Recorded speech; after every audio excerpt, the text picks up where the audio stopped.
Assalamualaikum warahmatullahi wabarakatuh. Alhamdulillahi rabbil alamin. Wassalatu wassalamu ala imamil mursalin habibina wa maulana Muhammad wa ala alihi wa sahbihi ajma'in. Amma ba'd. Al-mukarramun, para alim, para asatidzah wal ustadzat, para tokoh, para orang tuaku, hadirin hadirat jamaah tarwih yang saya muliakan. Alhamdulillah, tausiah kali ini masih melanjutkan pembahasan kita yang berangkat dari surah Al-Kahfi ayat 107, di mana Allah Subhanahu wa taala menjamin bahwa ini tomatapkeun niamat kamalak saleh runtuk materi suri mondrie diono pun Allah taala natap pertama ki surga firdaus, bahkan nasapun Allah taala buat disiruntukkan asalkan satu, pastikan kehalalan kebenaran amal ta. Yang kedua, pastikan keikhlasan tak. Begitu yang kita bahas tadi malam dan tadi subuh. Dalam rangka memotivasi kita untuk beramal saleh. Angka dan Nabi kita sallallahu alaihi wasallam yang harus kita pertimbangkan untuk selalu dipikir-pikir, diresapi, direnungkan. Angka hadis oleh Al-Mustawrid bin Shaddad ini ada di Sahih Muslim. Jadi ajana tabata-bata maka dah tidak mau gaya rohat di sana. Insyaallah ini Sahih Muslim, hadis sahih.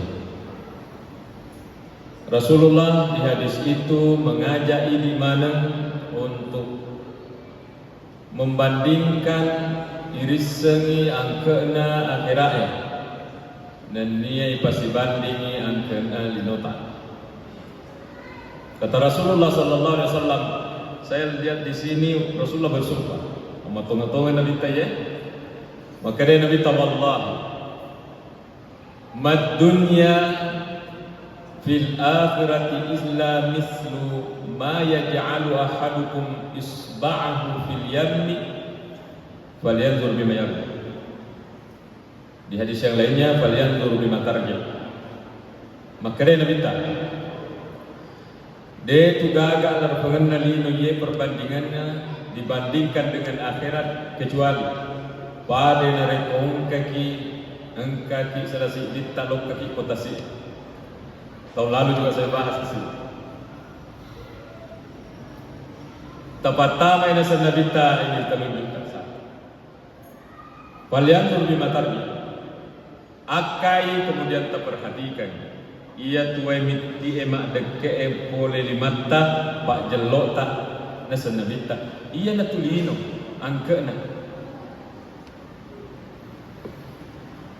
Tega ni akhirat ni. Ia rotasi emak keluar. Begitu cerdas Rasulullah sallallahu alaihi wasallam. Mungkin kita membayangkan maraga-raga roh akhirat mati kita dimotivasi untuk berbuat baik supaya kita bahagia di akhirat, jangan di sini. Kayak apa sih di sana? Ternyata Rasulullah sudah memberikan perbandingannya. Aja nak kata masa sekali matu menyalahkan Nabi Muhammad. Rasulullah sudah memberikan contoh kepada kita. Lokan ikutasiye. Kemudian topacuru iye pak jelota akai ia tuai miti enya mak deke opko pak jelota ia natulino angkena di mana akhiratnya ia tutasi makalo. Coba kita naik kapal laut, melihat ke depan tidak ada laut, semua ke belakang laut, ke kiri laut, ke kanan laut, ke kiri laut. Luan natasi 3/4 permukaan bumi yang bulat ini tasi mana? Maluang tasie daripada daratan. Akhirat itu laut. Dunia yang diperebutkan orang adalah air yang makdak kekwe. Magina senabita. Nasabak pun Allah Ta'ala pulang. Maka dia pun Allah Ta'ala, Allah yang langsung sampaikan, wa ma yantiqu anil hawa, yaitu Nabi ta Muhammad sallallahu alaihi wasallam dia berbicara itu bukan dasar nafsu. Tania poler yalena, in huwa illa wahyu yuha, kecuali adalah wahyu yang telah disampaikan kepadanya. Magi nesan Nabi Muhammad maka nasi Quran ke akhirat boleh dipong Allah Ta'ala. Magi nesan pong Allah Ta'ala alena ciptakan ini. Maka pong Allah Ta'ala dalam Quran, ala ya'lamu man khalaq, ala ya'lamu man khalaqa wa huwa al-latiful khabir. Tidakkah yang menciptakan itu lebih mengetahui? Tidakkah yang menciptakan itu mengetahui? Ale ya maka pong Allah Ta'ala iya mengetahui. Masa saya tidak tahu yang mengetahui? Angkanya yaitu akhirat sama dengan orang memasukkan telunjuknya ke lautan, kemudian angkat naik siaga miti mula setitik mi dua paling banyak, kemudian ia rumah dan keeko limata ia narolino. Coba orang kalau tidak pernah mendengar bunyi hadis ini, disangkalah bahwa dunia ini adalah segala-galanya, sampai mereka keluarkan statement the time is money, waktu itu adalah uang. Kesuksesan di dunia ini adalah kesuksesan uang. Kalau tidak mendatangkan uang tidak sukses. Kenapa? Karena tidak ada pertimbangan akhirat. Apa ini? Bukan the time is money, the time is worship. Waktu itu adalah ibadah. Kenapa? Karena kehidupan kita tadinya orang kalau tidak punya pertimbangan seperti pertimbangan Nabi ini, Bapak Ibu, di jaji nauzubillah ya, nauzubillah de togaga wen halala halulu kuramana lailulu. Dan Rasulullah sudah prediksi itu bahwa angka matu masa waktu di mana orang sudah tidak peduli halala moga ye haraka ye dan peduli. Rasulullah sudah ada dalam riwayat mengatakan seperti itu, mudah-mudahan tidak seperti sekarang. Ini perlu menjadi pemahaman kita semua, mendasari perbuatan amal soleh kita. Semangat, kenapa? Karena kita tidak mau mengejar yang ini, kita mau mengejar yang di sana, yang di akhirat. Semangatlah kita beramal saleh. Kenapa? Amal saleh itu adalah tanaman yang kita tanam untuk diambil di sana, bukan saja di sini dan di sana. Oke, bawa okro tega, bawa akhirat. Tamai Sayyidina Umar Okko bulana nabita. Kebetulan Rasulullah tidur siang. Moto inabita sallam karena ada tamunya mertuanya. Tiba-tiba naita ke Sayyidina Umar, angka bate ape kasar di punggungnya, di sini di lambungnya Nabi sallallahu alaihi wasallam. Ternyata Rasulullah seorang presiden waktu itu Okko Madinah. Moto inabita sallallahu alaihi wasallam ternyata ada bekas tikar kasar. Teri Sayyidina Umar. Sayyidina Umar menangis. Dia oleh perang Sayyidina Umar. Apa bisa ini Nabi begini modelnya sederhananya? Ditanya oleh Rasulullah, "Mayu batika ya Umar?" "Mayu beterri." "Mayu beterri." Nabi dan Sayyidina Umar, "Ya Rasulullah, raitu Kisra wa Kaisara." Saya sudah melihat bagaimana kekayaan Raja Kaisar Roma dengan segala kemewahannya. Begitu sih di kehidupan sederhana begini ya Rasul. Agak nasabita. Keluar prinsip hidup kita semua. Agar sabita, ya Umar, hum qaumun ujidat lahum taibatuhum fid dunya. Kamu tahu Umar, mereka itu yang kamu sebut bermewah-mewahan itu, kesenangannya hanya menyemet kuona, okumihe. Sini saja. Wa nahdu nasanabita, apa ini Umar? Gimana tuh? Kita semua umatnya Nabi Muhammad. Taibatuna fil akhirah. Kebaikan kita, kesenangan kita hanya menyemeta atau tunget-tungeta komiro ku akhirat. Ini prinsip hidup. Sebab kalau tidak, orang akan cuek dengan halal haram. Masih ingatkah Bapak Ibu? Tapi ini informasi lama, saya tidak update berita. Sebuah lembaga survei dunia, ERC. Saya sampai gunting ya orangnya, saya clipping itu koran. Ini luar biasa ini hasil survei lembaga survei internasional PRC. Dia mau meneliti waktu itu, tapi ini informasi lama 2006. Tapi ini catatan sejarah. Negara mana menurut lembaga ini paling korup di dunia? Korup itu kan bahasa halus yang sebenarnya adalah pangan. Siapa negara paling korup? Ternyata setelah disimpulkan, Indonesia kalau tidak salah ada 6-nya, walupai urutan ke-6 atau 16. Kita ambillah yang banyak, urutan 16. Tapi kayaknya di urutan ke-6, saya tidak update, buat baca kembali. Ada 6-nya, 16 kapan? Urutan ke-16 dunia terkorup. Sekalinya dikasih sempit Indonesia, Asia.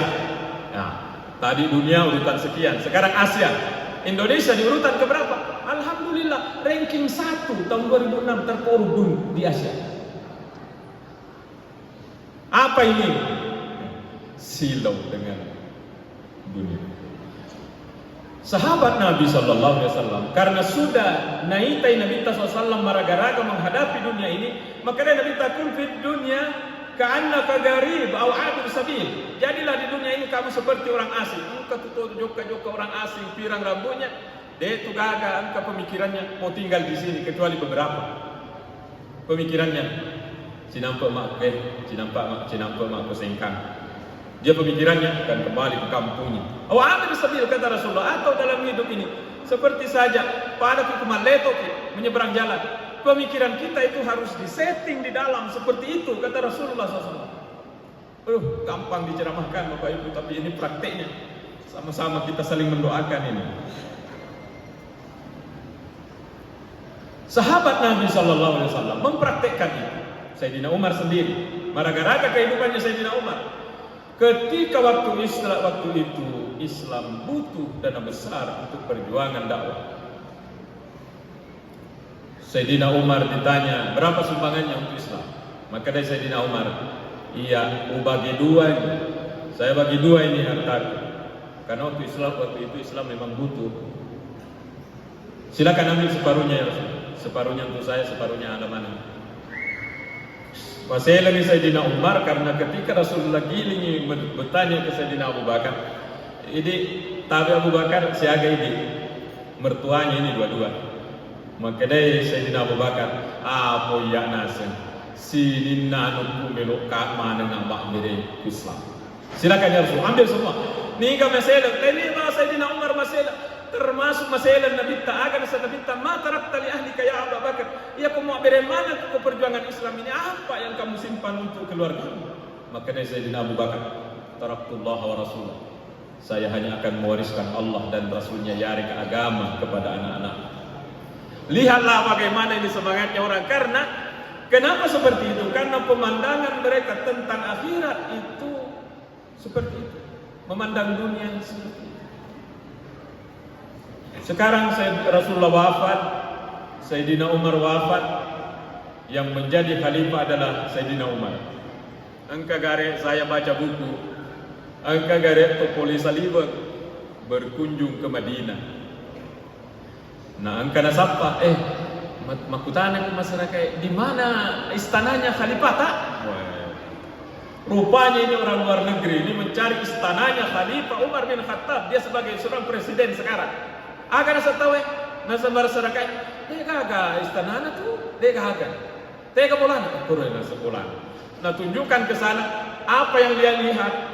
Sayyidina Umar tidur di bawah pohon, tidur siang di bawah pohon. Seorang presiden tidur di bawah pohon karena rumahnya panas. Bayangkan Bapak. Satu hari giliran, ya beliau baca khutbah. Mata jauh mana jamaah, kemana khalifah ini lambat datang ini. Ternyata datanglah baca khutbah. Kurang mak baca khutbah, maka kita terlambat khalifah. Maka deh, utaja nasa merakwa ini baju utaja.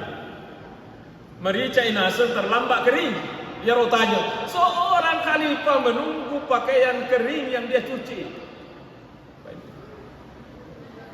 Luar biasa. Di dalam satu kitab, kalau tidak salah ini dalam kitab Al-Lumah juga disebutkan, Hilyatul Aulia disebutkan, dihitung tempelan bajunya Sayyidina Umar 12. Baju yang dipakai Sayyidina Umar tempelannya 12. Seorang khalifah.